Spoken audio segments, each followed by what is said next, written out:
بسم اللہ الرحمن الرحیم۔ استغفار یا استغفار کیا ہے؟ کسی شخص نے حضرت علی بن ابی طالب رضی اللہ تعالی عنہ کے سامنے بلند آواز سے استغفر اللہ کہا تو آپ رضی اللہ تعالی عنہ نے اس سے فرمایا، کچھ معلوم بھی ہے کہ استغفار ہے کیا؟ استغفار بلند منزلت لوگوں کا مقام ہے اور یہ ایک ایسا لفظ ہے جو کہ 6 باتوں پر حاوی ہے۔ نمبر 1، یہ کہ جو ہو چکا ہے اس پر ہمیشہ شرمندہ ہونا چاہیے۔ نمبر 2، یہ کہ ہمیشہ کے لیے اس کے مرتکب نہ ہونے کا پکا ارادہ کر چکا ہو۔ اور تیسرا یہ کہ مخلوق کے حقوق ادا کرتے رہنا یہاں تک کہ اللہ کے حضور میں اس حالت میں پہنچو کہ تمہارا دامن پاک و صاف ہو اور تم پر کوئی مواخذہ بھی نہ ہو۔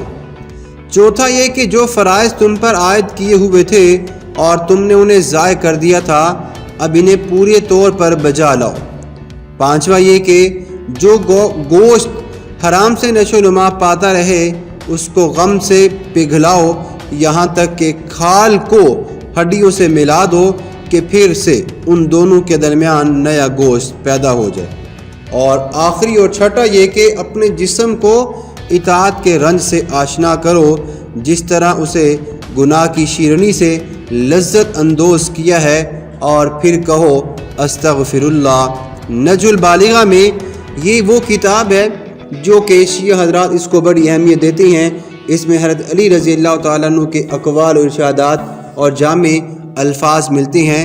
اس فرمان سے یہ مطلب ہرگز نہ لیا جائے کہ استغفار پڑھنا نہیں چاہیے یا بلند آواز میں استغفار یا استغفار پڑھنے میں کوئی برائی ہے، بلکہ یہ فرمان استغفار اور استغفار پڑھنے والے کا صحیح مقام اور اپنے قول میں صادق ہونے کا تقاضا کرتا ہے۔ اس فرمان میں اس جانب بھی اشارہ ہوتا ہے کہ جب تک تو نے دنیا سے جو گناہ اور فریب کا جہاں ہے منہ ہی نہیں موڑا، گزشتہ خطاؤں سے صدقے دل سے توبہ ہی نہیں کی تو کس حق سے اللہ سے مغفرت کا طلبگار ہو رہا ہے۔ ساتھ ساتھ اس جانب بھی اشارہ کیا جا رہا ہے کہ سر محفل با آواز سے بلند استغفر اللہ کہنے میں نفس کی خواہش پوشیدہ ہو سکتی ہے۔ اس لیے قرآن مجید میں اللہ نے فرمایا، یا ایھا الذین آمنوا توبوا الی اللہ توبۃ نصوحا، ایمان والو اللہ سے پکی سچی توبہ مانگا کرو، اللہ تعالیٰ تمہارے تمام گناہوں کو معاف کر دے گا۔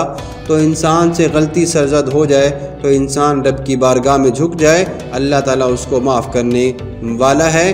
اللہ کی ذات بڑی رحیم اور بڑی غفور الرحیم ہے۔